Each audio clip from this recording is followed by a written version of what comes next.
What's going on, y'all? Country Gaming Network here, bringing you another episode of our Magic Mondays Deck Tech Reviews.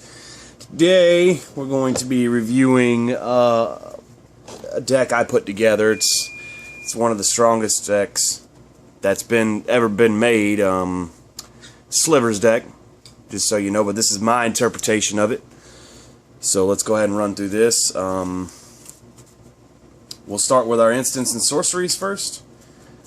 I run 3 Channel of the Suns. You add 1 mana of any color to your mana pool for 4. We use these for what I'll show you eventually down the road when we get there. Run 2 Terrors. These are for early aggression games here. When you're running these, I only run 2 of. So if you get in a pinch, these help. It's for 1 in a black, destroy target non-artifact, non-black creature, can't be regenerated. That's it for our instants and sorceries. Now we only run 2 enchantments, and they're Trace Abundance. For a white or a red and a green, it's enchant land, and the enchanted land has Shroud, which can't be targeted for spell abilities. And whenever enchanted land is tapped for mana, its controller adds 1 mana of any color to its mana pool in addition to the mana that land produces. So basically, you produce 2 mana every turn you tap that land. So that's really good. That's it for our enchantments. Now on to our artifacts. This is a new addition to a set that I've seen, but this is one of the most powerful enchantments or artifacts in this deck. Stoneforge Masterwork for 1 and 2 to equip. Equipped creature gets +1/+1 for each other creature you control that shares a creature type with it.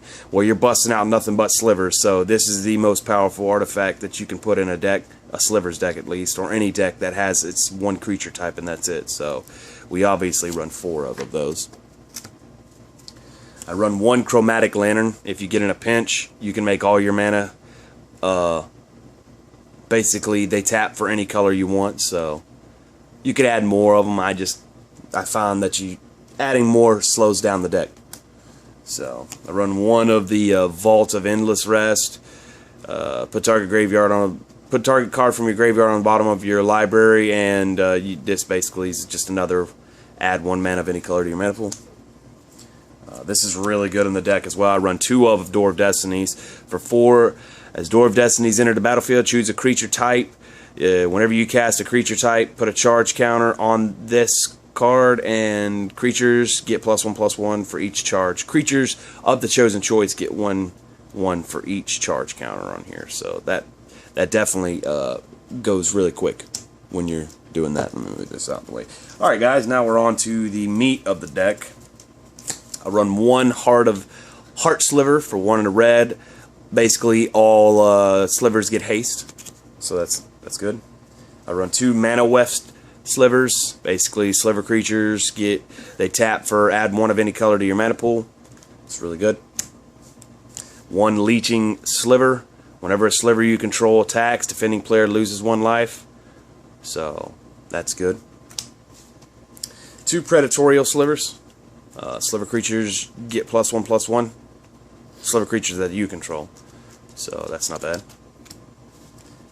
2 Bone Scythe Slivers.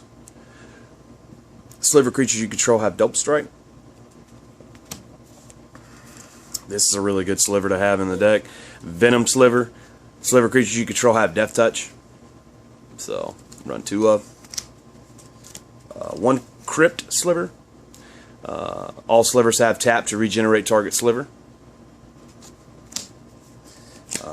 I would suggest adding at least 2 more of these cards, but they're like $6 a piece, so I only needed 1. Crystalline Sliver.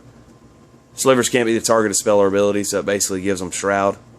So for 2 mana, it's a 2/2 that does that for all slivers. That's one of the best slivers ever printed.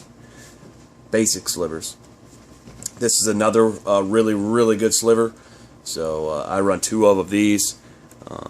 It's Shadow Sliver. All slivers have Shadow, which means they can only be blocked or only block creatures with Shadow. So basically makes all your creatures indestructible because nobody hardly ever runs Shadow decks. So that's nice. 1 Megantic Sliver. All slivers you control get +3/+3. You really don't ever get to use this, so 2 Siphon Slivers. sliver creatures you control have lifelink, so that makes them really good. This is one of the most important slivers in the deck as well. Therein lies the same thing. They're expensive like the crystalline sliver, so I only got one. But ward sliver, as ward sliver comes into play, choose a color. All slivers have protection from that chosen color, so that's really good. 2 quick slivers, basically just let you play slivers as though they had flash, so that's not bad. 2 striking slivers. All slivers have first strike that you control. 2 sentinel slivers. Slivers you control have vigilance. 1 diffusion sliver. Whenever a sliver you control becomes a target of spell or ability an opponent controls, counter that spell unless they pay 2. So that's really good. 1 shifting sliver. Slivers can't be blocked except by slivers, so that makes them really good. Virulent sliver.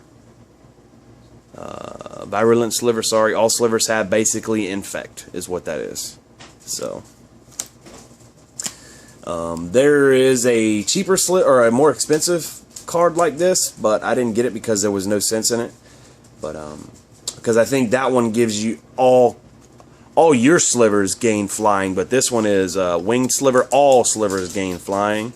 So the other one's Gale Rider or something like that, Gale Wind Rider, which is for 1 blue. All slivers you control get flying, but this one is, I mean, how often are you playing a mirror match? So this is a really good card in this deck.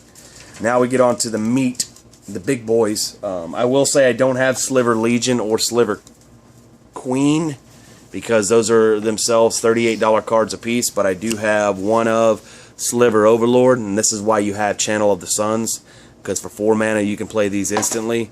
And Sliver Overlord is for tap for 3 colorless, search your library for a sliver card, reveal it, and put it into your hand, then shuffle your library. Or if you're playing a mirror match, this is really good. For tap for 3, gain control of target sliver.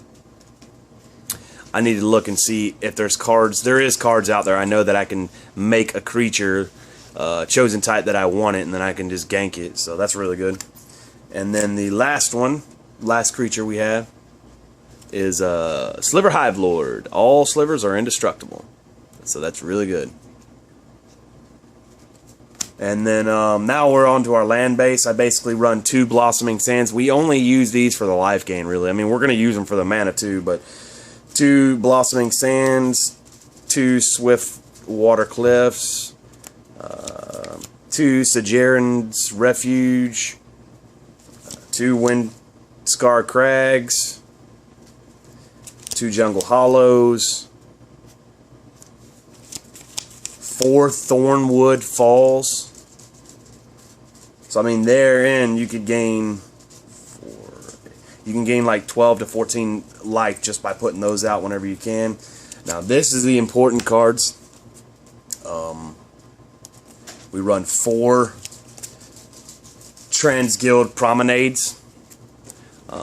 When it enters the battlefield, tapped, and when it enters the battlefield, you have to pay 1 colorless or sacrifice it, and then it taps for any color you want.